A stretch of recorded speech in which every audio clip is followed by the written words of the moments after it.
यो देशको यो धरती आमाको मुटु विच्छेद भएपछि हामी 50औं वर्ष शासन गर्न सक्छौं भन्ने उनीहरूको कुचेष्टा थियो। त्यसलाई नेपाली कांग्रेसले त्यहाँबाट बचाएर यो ठाउँसम्म ल्यायो। यो बचाउने काम कांग्रेसले गर्यो। आज पनि म तपाईहरुको भित्र भन्छु, आज पनि संविधान नबन्दा धेरै ठूलो आपत्ति नपर्न सक्छ। तर हामी जातीय भाषीय संस्कृति र क्षेत्रीय नाउँमा विखण्डित हुने हो भने यो देश कहाँ पुग्छ? अहिले पनि हाम्रो साझा चिन्ता त्यही हो। हिजो माओवादीले जातीय नाउँमा जातीय राज्य घोषणा गर्न खोज्यो। कसरी जातीय राज्य हुन सक्छ?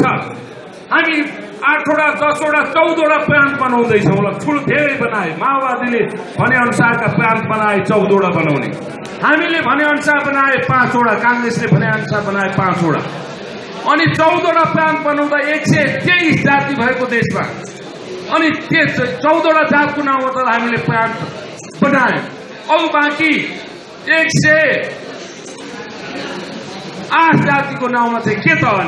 अनि त्यो 108 जाति अनि भोलि हाम्रो नाउँमा पनि जातीय राज्य चाहियो भनेर फेरि सडकमा आउने हो भने यो मुलुक कहाँ पुग्ने भयो? यो मुलुकको अवस्था कहाँ के हुने भयो? त्यसकारण यो देशलाई जातीयताका नाउँमा विखण्डन गर्न हुन्न। यहाँ म तपाईसँग यो विषयमा यहाँ जति विद्यार्थी उपस्थित हुनुहुन्छ, के यहाँ बाहुन मात्रै हो? यहाँ क्षेत्री मात्रै हो? यहाँ न्यावल मात्रै हो? यहाँ दलित मात्रै हो? जनजाति मात्रै हुनुहुन्छ? मधेस मात्रै हुनुहुन्छ? मुस्लिम मात्रै हुनुहुन्छ? सीमान्तकृत मात्रै हुनुहुन्छ? अल्पसंख्यक मात्रै हुनुहुन्छ? यहाँ सम्पूर्ण जात जाति धर्म बोक्ने हामी सबै यहाँ साझा रूपले यो झण्डा मुनि छौँ। आज किन यो झण्डा मुनि? नेपाली कांग्रेस कहिले पनि कुनै पनि जातका नाउँमा अछुतो ठान्दैन। सबै जात एउटै हो। पहिलो हामी नेपाली हौं, दोस्रो अनि के हौं, त्यसपछि हाम्रा थरहरू आउलान्। त पहिलो नेपाली। पहिलो संविधान सभामा जातीय राज्य हुँदैन। कुनै पनि हालतमा संविधान नबन्न सक्छ, तर जातीय राज्य हुँदैन। एक मधेस एक प्रदेश पनि हुँदैन।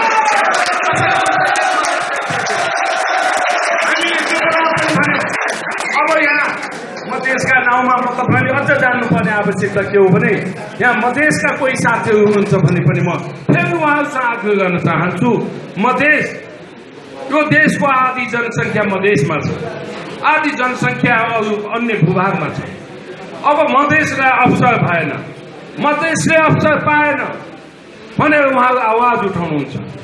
अब मधेसलाई 3 प्रदेश बनायो भने 3टा मुख्यमन्त्री हुन्छ, 27 जना मन्त्री हुन्छन् र 45 दिए तपाईँ 150 भन्दा बढी प्रान्तीय सभासद हुन्छ। केन्द्रमा आउने सभासद त्यही हिसाबले हुँदा अवसर बढी भयो कि भएन भन्नुहोस् त?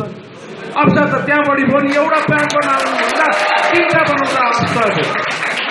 त्यो चिज मधेसका साथीहरू विचार सोझा साझा। हिजो थारू आन्दोलन, त्यो विचार सोझा थारू दाजुभाइलाई के थाहा? यिनीहरूले किन उचाली गएको छन्? हामीलाई किन खुडा लिएर आइजो भने, किन खुकुरी लिएर आइजो भने, किन हतियार लिएर आइजो भने, किन भाला लिएर आइजो, बन्चो लिएर आइजो भने यिनीहरूका केही सीमित व्यक्तिको स्वार्थका लागि नेपाली भूभागमा बस्ने नेपाली दाजुभाइलाई उचालेर पछाड्ने काम भएको छ। त्यसैले म तपाईहरु आदरणीय मित्रहरू, तपाईहरु यो देशको कर्णधार हो, तपाईहरु देशको निर्माणकर्ता हो। तपाईहरुसँग यो देशको निर्माण, यो देशको भविष्य अडिएको छ। तपाईहरु अत्यन्त गम्भीरताका साथ गम्भीर भएर लाग्नुहोस्। हामीले जातीय नाउँमा यो देशलाई विखण्डन गर्न दिएनौँ। अहिले पनि संविधान निर्माणमा चुनौती केमा? म तपाईलाई 5-7 वटा विषय अहिले पनि भन्छु। मैले जो संविधान सभामा उठाएँ, अहिले कैलालीदेखि देशका विभिन्न भूभागहरूमा आन्दोलन भएको छ। यो आन्दोलन केका लागि? किन? के भने सीमाङ्कनका बारेमा यो आन्दोलन। सीमाङ्कन हामीलाई अदालतले फैसला गरिदियो हो, ठिक हो। अलिकति त्यहाँबाट पनि केही न केही सुरु भयो। संविधानको धारा 83 र 138 को भावना सीमाङ्कन सहितको संविधान हो, तर राजनीतिक दलहरूको बीचमा 16 बुँदे सहमति भयो। 16 बुँदे अवधारणा आयो। 16 बुँदे अवधारणाले सीमाङ्कन 6 महिनाभित्र आयोग बनाउने सीमाङ्कन कोर्ने, सीमाङ्कनको बारेमा निर्णय गर्ने, बाँकी 16 बुँदे राजनीतिक दलहरूको अवधारणा अनुसार संविधान निर्माण गर्ने भन्ने आयो। त्यसमा कमसे कम देशको सर्वोच्च अदालत स्वतन्त्र न्यायालय, हामी स्वतन्त्र न्यायालयले गरेको कुनै पनि निर्णयलाई हामी लोकतन्त्रवादीले स्वीकार्नुपर्छ। हामी अहिले पनि स्वीकार्छौँ, तर अदालतले पनि यो देशको अहिलेको संविधान निर्माण गर्ने विषय, अन्तरिम संविधान, राजनीतिक दलहरूको सहमति, यो दुईटैलाई आधार बनाएर अगाडि बढ्नुपर्छ भन्ने कुरोमा अलिकति पोजिटिभ एटिट्युड राखिदिएको भए आजको यो अवस्था नहुन सक्थ्यो। हामी संविधान घोषणा गर्थ्यौँ, 6 महिनाभित्र आयोगले सीमाङ्कनको बाटो जान्थ्यो। त्यो सीमाङ्कनको बाटोको जाँदा यो मुलुक एउटा निष्कर्षमा पुग्न सक्थ्यो। तर आज केही निर्णयले हामी देशका विभिन्न भूभागहरूमा कैलालीमा घटना घट्यो, देशका विभिन्न ठाउँहरूमा आन्दोलन छ, जातीय नाउँमा, क्षेत्रीय नाउँमा। त्यो आन्दोलनलाई कसरी मन्थर गर्ने त्यो दायित्व आज काङ्ग्रेसको काँधमा छ। काङ्ग्रेसले छिटोभन्दा छिटो यो निर्णय गर्नुपर्छ। 7 जना 8 जना प्रहरी माग्यो, प्रहरी निशस्त्र छ, प्रहरी त्यो आन्दोलनकारीलाई सम्झाउँदैछ, भन्दैछ तपाईहरु आन्दोलन गर्नुहोस् तर शान्तिपूर्ण गर्नुहोस्। प्रहरी भिडमा पसेर सम्झाउँछ, तर आन्दोलनकारी त्यहाँ केही षड्यन्त्रकारी शक्ति घुसेर प्रहरीमाथि लाठी, भाला, खुकुरी, बन्चर प्रयोग भएर 8 जना प्रहरी मारिएको छ। यो प्रति मैले हिजो संविधान सभाभित्र पनि उठाए, मेरो घोर आपत्ति छ जसले यसरी जातीय नाउँमा त्यहाँका जनतालाई भड्काउने काम गरे।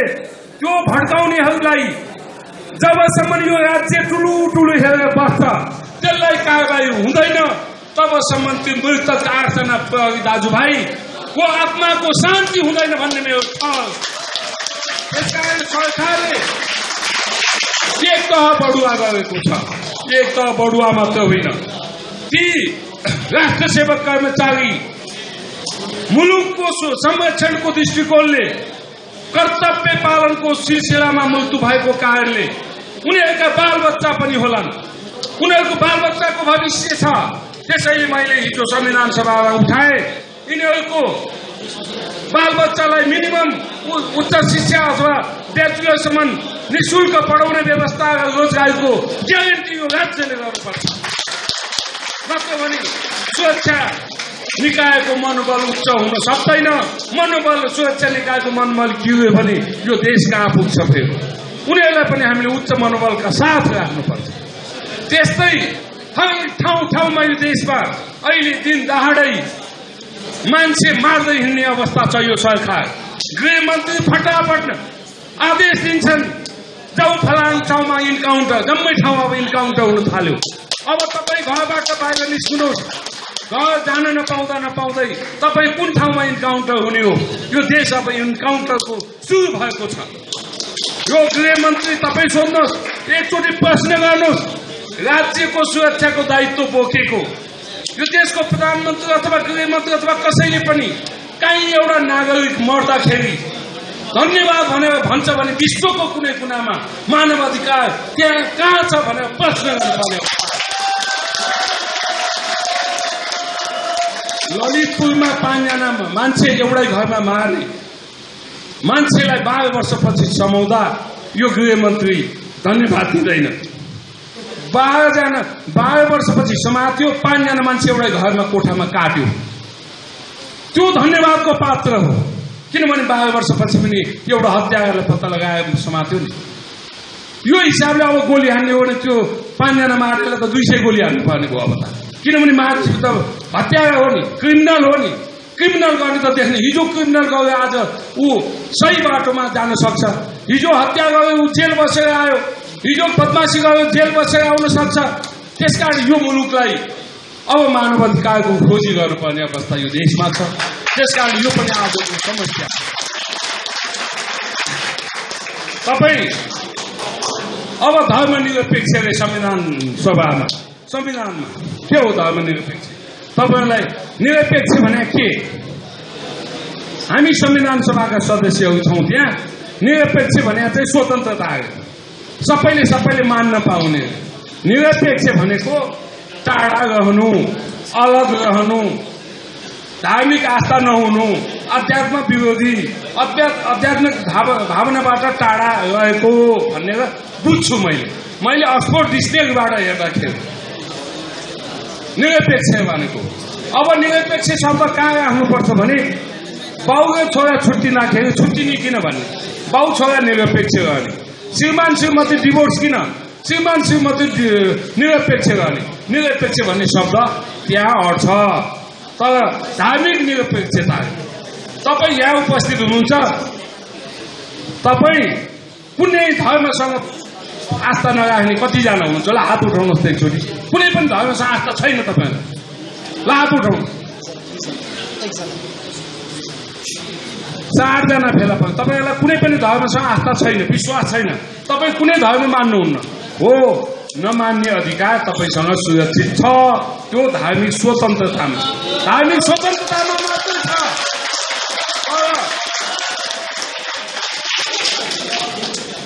धर्मनिरपेक्षता भनेको धर्मबाट टाढा रहने। तपाईलाई म रुसमा संविधान सभाको चुनाव हुनुभन्दा अगाडि त्यहाँको कम्युनिस्टहरूले धर्मनिरपेक्षता जातीय राज्य घोषणा गरे। 7 वटा जातिको नाउँमा 7 वटा राज्य घोषणा गरे, धर्मनिरपेक्षता घोषणा गरे। अनि त्यहाँका कम्युनिस्टहरू त जस्तो लोकप्रियता, त्यो त केवल जनताले सबै चिज जनताको भावना अनुसार भएछ। जनताले जे भन्यो त्यही मान्दैन, चुनाव जिते। धर्मनिरपेक्षता पनि। अनि त्यसपछि धर्मनिरपेक्षता भनेको कसैले पनि कुनै धर्म मान्न पाउँदैन, धर्म मान्न पाएन, जातीय राज्य खोज्यो। अनि 50 वर्ष शासन गरेको इतिहास एकचोटि तपाईले रुसतिर फर्कनुहोस् त, त्यो त इतिहास साँची छ हो। आज नेपालको भूमि कसैले पनि रुस बनाउँछु, चीन बनाउँछु, उत्तर कोरिया, क्युबा बनाउँछु भनेर लागेको छ पनि त्यो दिवा सपना हो। यो देश कहिले पनि क्युबा हुँदैन, कहिले उत्तर कोरिया हुँदैन, कहिले हिजोको सोभियत युनियन र हिजोको चीन बन्दैन। यो देशमा स्वतन्त्रता, यो देशको शान्ति सुरक्षा, यो देशमा जुन धर्म मान्ने अधिकार छ त्यो धर्म मानेर बस्न पाउनुपर्छ, पाउँछन्। त्यसकारण धर्मनिरपेक्षता होइन, धार्मिक स्वतन्त्रता हो भन्ने मेरो ठहर। तपाईँ अब अहिले सीमाङ्कनको बारेमा विवाद छ, किन यो विवादलाई धेरै अगाडि बढाउने? 5 विकास सबैलाई अखण्ड चाहियो, पूर्वाञ्चल अखण्ड, पश्चिमाञ्चल अखण्ड, मध्यमाञ्चल अखण्ड, सुदूरपश्चिमाञ्चल अखण्ड पनि सबैलाई अखण्ड चाहिने हो। 5 विकास क्षेत्र 5 वटा प्लान बनाइदिए के भयो? सबैलाई अखण्ड भयो नि त। त्यसपछि अनि विवादले बारे हो के गर्नुपर्छ अब थ्रेसहोल्ड। अहिले थ्रेसहोल्ड साना दल कुनै पनि नमान्ने, किनभने साना दलले 3% भोट कसैले ल्याउँदैन।